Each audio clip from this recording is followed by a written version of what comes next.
네, 주암청 여러분 안녕하세요. 네, 이제 이 친친 성경 공부 세 번째 시간이 되었습니다. 오늘은 회개에 대해서 나누어 보도록 하겠습니다. 먼저 이제 회개는 이제 헬라어로 메타노니아라고 말하는데 이 메타노니아는 어떤 뜻을 포함하고 있냐? 이것은 이제 이 가던 길을 돌아서 다시 그 방향을 바꾼다라는 의미를 가지고 있습니다. 윤리적인 의미로는 내가 하고 싶은 것을 이제 내려놓는다. 예, 내가 더 이상 하고 싶은 것을 내려놓는다. 이것이 이제 길을 돌아서 가는 방향을 바꿔 가는 이제 그 삶을 의미하고 있다라는 것을 여러분들이 기억하시면 좋을 것 같습니다. 네. 자, 회개란 무엇인가? 이제 마태복음 4장 17절 말씀해 보시면 뭐라고 말씀하고 있냐? 이때부터 예수께서 비로소 전파하시되 회개하라 천국이 가까이 왔느니라 하시더라. 회개는 삶의 방향성이 바뀌는 거라고 제가 말씀을 드렸죠. 자, 그럼 삶의 방향성은 누구를 향해야 할까요? 네, 예수님께로 향하야겠죠. 예수님께로 방향성을 향한다. 이것은 무엇일까요? 예수님께서 우리의 주인 되시는 삶이라고 말할 수 있습니다.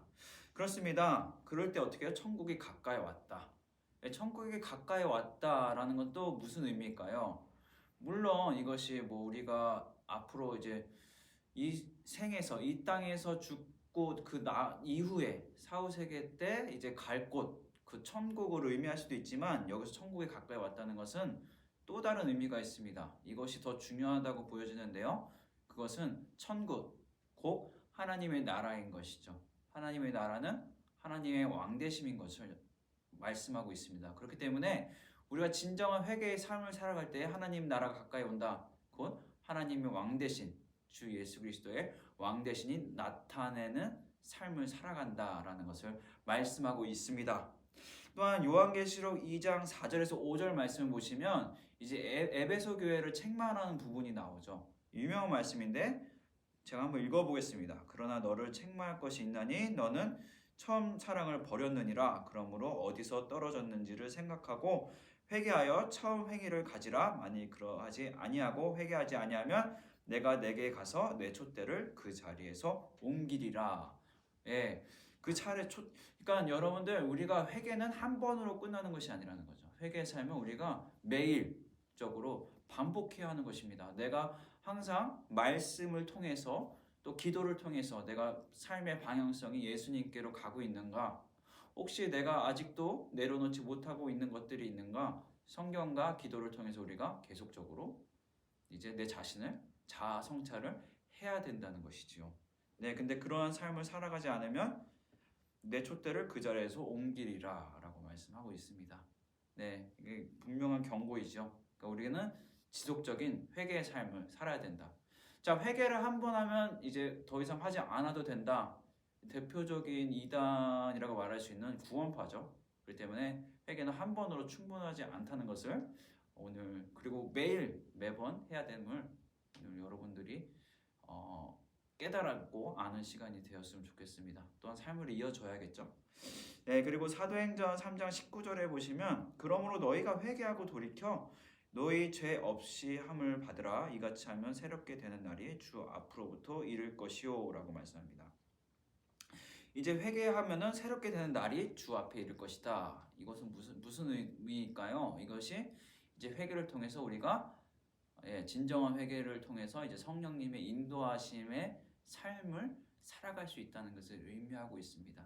네, 그것을 의미하고 있습니다. 그러니까 성령님 인도하심을 따르는 삶, 그것은 진정한 회개가 요구된다라는 것을 말씀하고 있습니다. 네, 그렇습니다. 지금 첫 번째는 회개란 무엇인가에 대해서 나누어 봤는데요. 회개는 이제 회개를 통해서 하나님의 나라가 이제 가까이 오는, 그러니까 하나님의 왕되심, 예수님의 왕되심이 나타나며, 그리고 두 번째는 회개를 하지 않으면 이 촛대가 옮겨질 수도 있다는 것. 그리고 회개를 통해서 우리가 성령님의 인도하심을 받는 삶을 살아간다는 것을 말씀하고 있다는 것을 말씀드렸습니다. 두 번째, 자, 세례 요한의 이제 등장을 보면서 이제 회개의 삶이란 무엇인가에 대해서 나누어 보도록 하겠습니다. 누가복음 3장 7절에서 9절 말씀을 보시면 제가 읽어보도록 하겠습니다. 요한이 세례받으러 나오는 무리에게 이르되 독사의 자식들아 누가 너희에게 일러 장차 올 진노를 피하라 하더냐. 그러므로 회개에 합당한 열매를 맺고 속으로 아브라함이 우리 조상이라 말하지 말라. 내가 너에게 이르노니 하나님이 능히 이 돌들로도 아브라함의 자손이 되게 하시리라. 이미 도끼가 나무 뿌리에 놓였으니 좋은 열매 맺지 아니하는 나무마다 찍혀 불에 던져지리라. 아멘. 그렇습니다. 오늘 지금 누가복음 3장 7절에서 9절 말씀을 봤는데요. 여기서 8절 말씀에 보면은 회개에 합당한 열매를 맺고라고 말씀하고 있죠. 네. 그러니까 이 회개라는 것은 단순히 하나님께 기도하면서 하나님 이거 잘못했어요, 이거 잘못했어요, 이거 잘못했어요라고 입술로만 하는 것이 아니라 합당한 열매, 곧 이 삶의 어떤 행동이 따라야 됨을 말씀하고 있습니다, 여러분들. 예, 그렇기 때문에 여러분들이 이제 삶의 열매라는 것이 합당한 열매라는 것이 또 어떤 행위라는 것이 여러분들이 좋은 행위, 선한 행위라고 그런 것들도 물론 포함되지만 그것보다는 아까 전에 얘기한 것 같이 삶의 방향성이 예수 그리스도께로 향하고 있는가, 삶의 모든 전적인 모든 방향성이 예수 그리스도께로 향하고 있는가를 의미하고 있습니다. 예, 그러면서 이제 누가복음 3장 10절에서 14절까지는 어떻게 회개한 사람 어떻게 살아가야 되는지에 대해서 이제 예를 쭉 나와 있죠. 예로 말씀하고 있는데 이제 누가복음 3장 10절에서 11절 말씀을 보시면 무리가 물어 이르되 그러면 우리가 무엇을 하리까? 우리가 어떻게 해야 합니까? 라고 묻죠. 그때 이제 세례요한이 뭐라고 하냐? 대답하여 이르되 옷 두 벌 있는 자는 옷 없는 자에게 나눠줄 것이요 먹을 것이 있는 자도 그렇게 할 것이니라 하고. 그렇습니다. 이 기본적으로 이 회개의 삶, 나눔의 삶이에요. 그러니까 나눔의 삶이란 무엇입니까? 개인주의적인 삶이 아닌, 어떻게 보면 이기주의적인 삶이 아닌 이타적인 삶으로 바뀌는 것이죠. 네, 여러분들. 그렇기 때문에 이 회개의 삶, 이건 저절로 되기보다는 우리가 노력해야 되는 부분이죠. 네. 그렇기 때문에 우리가 이타적인 삶을 살려면 어떻게 될까요? 첫 번째, 관심을 가져야 돼요. 누가 지금 소외된 이웃인가? 또 이 세상에서 정말 인정을 못 받고 있는 이웃은 누구인가에 대한 관심을 가지고 또 우리가 그 관심을 가져서 정보를 얻게 된다면 우리가 할 수 있는 안에서 해야 된다는 것이죠. 네. 그것을 말씀하고 있고요. 그러면서 쭉 예를 들고 있어요. 누가복음 3장 12절에서 13절 말씀 보시면 세리들도 세례를 받고자 하여 와서 이르되 선생이여 우리는 무엇을 하리까매 이르되 부과된 것 외에는 거두지 말라 하고. 예. 그리고 이제 누가복음 3장 14절에는 군인들이 나오는데 군인들도 물어 이르되 우리는 무엇을 하리까매 이르되 사람에게서 강탈하지 말며 거짓으로 고발하지 말고 밟는 그녀를 족한 줄로 알라 하니라. 네. 자, 누가복음 3장 10절에서 14절까지의 말씀은 우리가 회개에 합당한 삶이란 무엇인가, 회개에 합당한 열매의 삶이란 무엇인가에 대해서 말씀하고 있는데요. 특징을 보자면 이것은 내가 아닌 이기적인 아닌 이기주의적인 아닌 이타적인 삶을 살아야 함을 말씀하고 있습니다.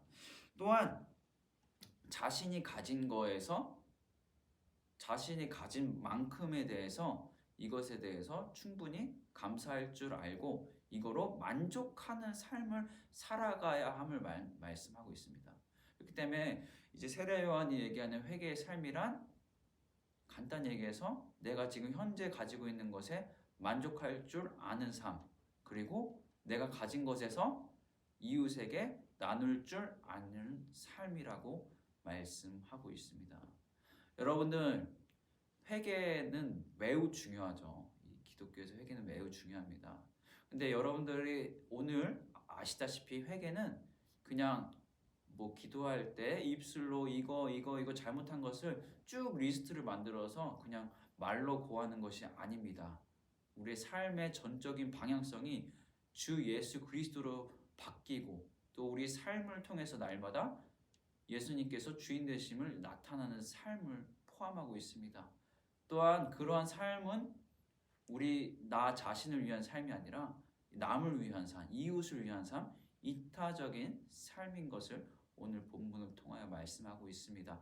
여러분들 진정한 회개의 삶을 살아가시기를 소망하고 축복합니다. 네, 다음 주에 또 뵙도록 하겠습니다. 여러분 안녕.